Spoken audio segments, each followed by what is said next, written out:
Halo semua, salam sehat, selamat pagi. Semoga teman-teman dalam kondisi baik, sehat, dan tetap semangat.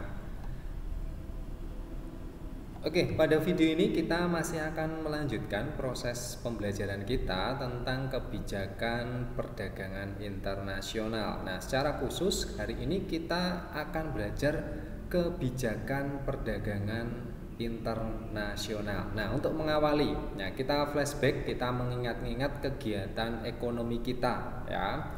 Jadi, teman-teman kalau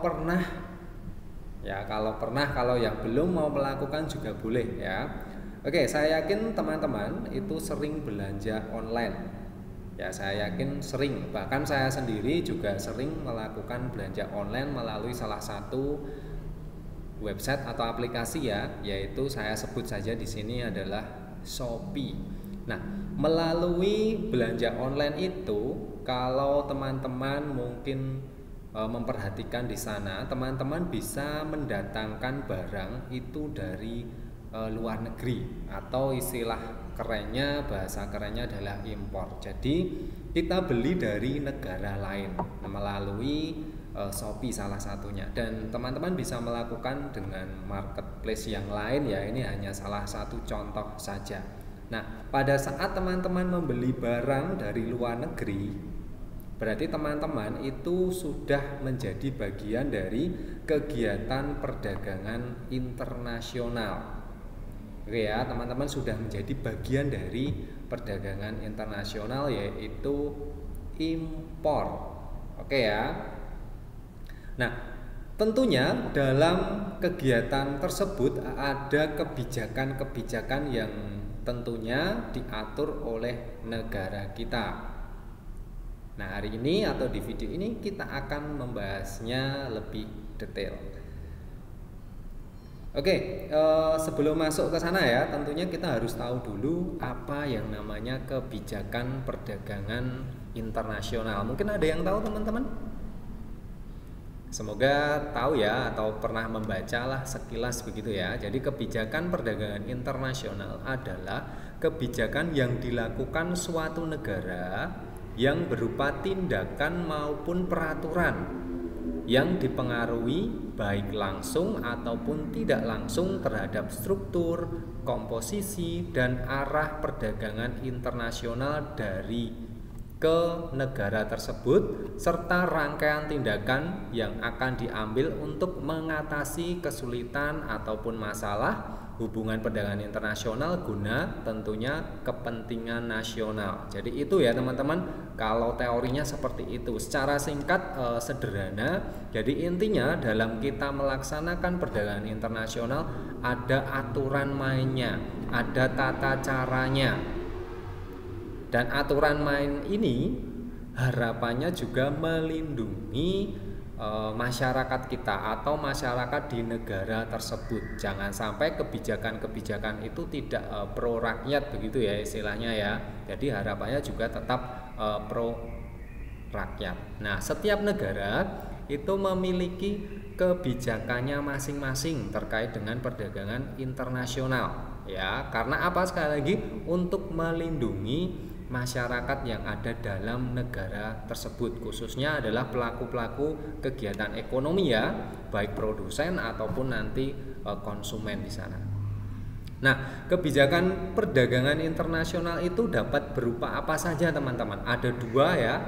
Ada dua. Yang pertama ada kebijakan perdagangan bebas, dan yang kedua adalah kebijakan perdagangan proteksi. Nah, dari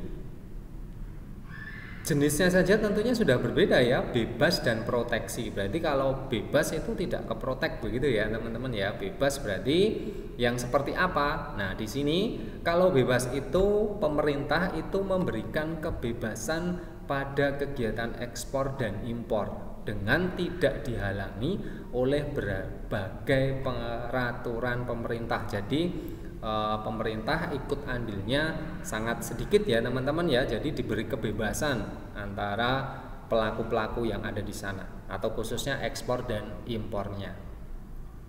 Nah, tentunya karena saking bebasnya, ya, karena kebebasan perdagangan, yang seperti ini, maka akan menimbulkan persaingan antar negara, sehingga tiap-tiap negara itu berusaha meningkatkan efisiensinya, terutama katanya dengan produksi. Nah, tentunya apa yang terjadi nanti agar mampu memenangkan persaingan. Berarti ini negara-negara maju, negara-negara yang punya kekuatan akan menang di sana. Nah, bagaimana dengan negara-negara yang kecil? Nah, itu pasti akan terhambat. Maka ada satu kebijakan lagi, yaitu kebijakan perdagangan proteksi. Nah, seperti apa perdagangan atau kebijakannya? Nah, proteksi berarti di sini ada perlindungan ya teman-teman ya. Jadi proteksi di sini merupakan bentuk campur tangan pemerintah untuk melindungi ya sektor-sektor ekonomi yang ada di negaranya ataupun industri yang ada di dalam negeri terhadap persaingan luar negeri.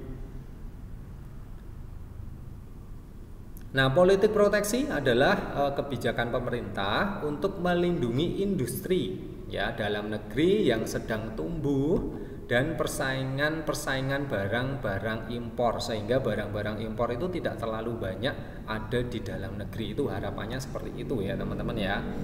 Nah, lalu tentunya kenapa suatu negara itu melakukan kebijakan proteksi? Tentunya karena ada beberapa alasan ya teman-teman ya. Yang pertama, karena perdagangan bebas itu dianggap hanya menguntungkan negara-negara maju, maka suatu negara itu memproteksi diri supaya apa? Ya, supaya tidak tergerus oleh negara-negara yang maju tadi. Berikutnya alasannya adalah untuk melindungi industri di dalam negeri. Ya, maka ada yang namanya proteksi. Yang ketiga atau C, melindungi kesempatan kerja di dalam negeri. Ya, itu penting sekali ya teman-teman. Kalau semuanya itu impor, yang terjadi apa? Produksi di dalam negeri kan tidak maju, tidak berkembang. Kalau tidak berkembang apa? Tidak ada penyerapan tenaga kerja di situ. Maka penting adanya proteksi di sini agar tidak semuanya impor, begitulah sederhananya. Nah, tujuannya apa sih kebijakan proteksi itu? Yang pertama yaitu memaksimalkan produksi di dalam negeri ya. Dengan dilarangnya impor, maka produsen-produsen di dalam negeri kan akan berusaha memproduksi barang-barang kebutuhan masyarakat.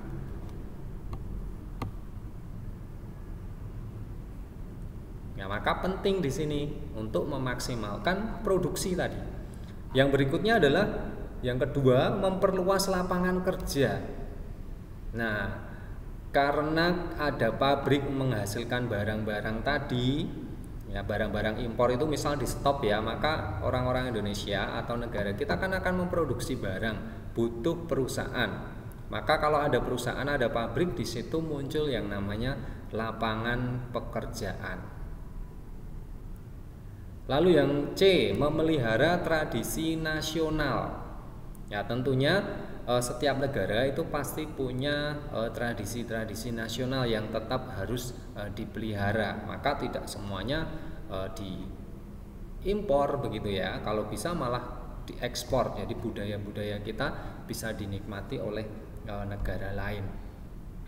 Yang D, menghindari resiko yang mungkin timbul jika hanya menggantungkan diri pada satu komoditi andalan. Jadi lebih baik kita punya beberapa komoditi andalan, sehingga kalau satu barang komoditi ini mungkin tidak berkembang begitu ya, kita masih punya peluang barang yang lain. Jadi harapannya seperti itu. Lalu yang E atau yang kelima, menjaga stabilitas nasional. Yang dikhawatirkan akan terganggu jika tergantung pada negara lain. Nah, maka kita harus bisa memproduksi sendiri. Itu ya teman-teman ya, beberapa tujuan dari kebijakan proteksi itu. Lalu ada beberapa bentuk kebijakan proteksi yang bisa diterapkan oleh negara, teman-teman. Yang pertama, ada yang namanya tarif dan bea masuk. Ya. Kalau tarif itu adalah suatu pembebanan atas barang-barang yang melintas daerah pabean. Nah, barang-barang yang masuk ke wilayah negara tertentu akan dikenakan bea masuk. Jadi kalau kita impor barang, ya berarti kan ada di situ yang namanya tarif, ada bea, ada tarif yang diterapkan di sana. Nah, pengenaan bea masuk yang besar atas barang-barang dari luar negeri yang impor tadi ya, mempunyai maksud untuk proteksi atas industri di dalam negeri dan untuk memperoleh pendapatan negara. Ya, berarti semakin tinggi tarifnya, maka pendapatan negara kan semakin banyak ya, teman-teman ya. Dan hal lainnya adalah memproteksi produk-produk yang ada di dalam negeri.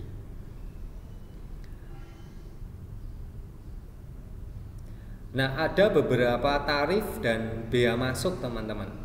Ya, ada 3. Yang pertama ada bea ekspor, berarti adalah pajak atau bea yang dikenakan terhadap barang yang diangkut menuju negara lain. Ya, itu biasanya lebih kecil ya, teman-teman ya, supaya produksi dalam negeri itu bersemangat begitu ya, ada gairahnya untuk memproduksi dan diekspor. Maka biaya di sini atau pajak di sini lebih kecil biasanya. Lalu ada yang namanya bea transito, berarti ini pajak atau bea yang dikenakan terhadap barang-barang yang melalui batas wilayah negara dengan tujuan akhir negara lain, jadi hanya untuk transit atau lewat saja, maka itu juga bisa dikenakan sebagai bea transito, begitu ya.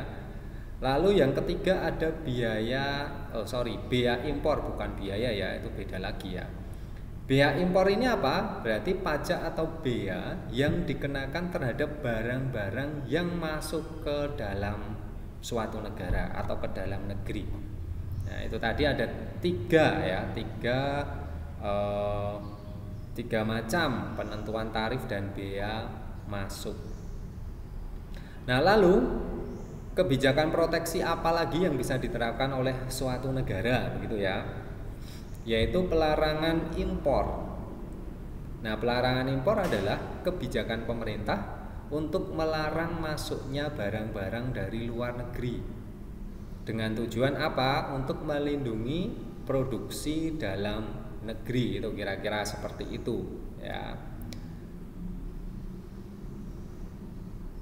Nah, akibat apa sih yang akan didapat kalau kita menerapkan kebijakan pelarangan impor?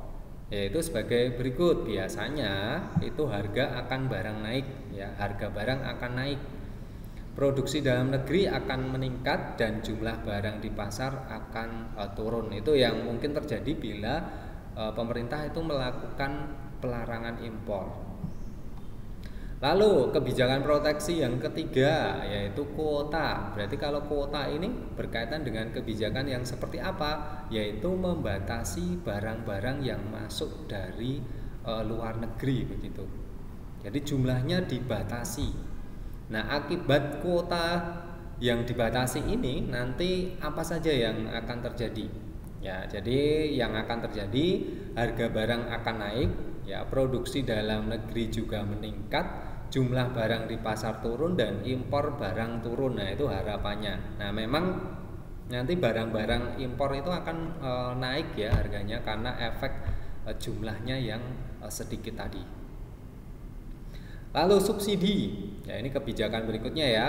Subsidi adalah kebijakan pemerintah untuk atau kaitannya untuk membantu menutupi sebagian biaya produksi per unit barang produksi dalam negeri. Jadi ini wujudnya pemerintah membantu produsen-produsen yang ada di dalam negeri, ya, supaya tidak terbebani tadi begitu ya.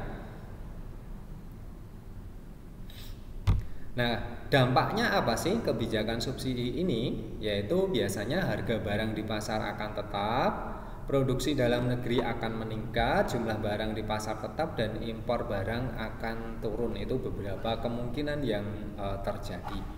Lalu kebijakan yang berikutnya adalah dumping. Ya, dumping adalah kebijakan pemerintah untuk mengandalkan atau mengadakan diskriminasi harga.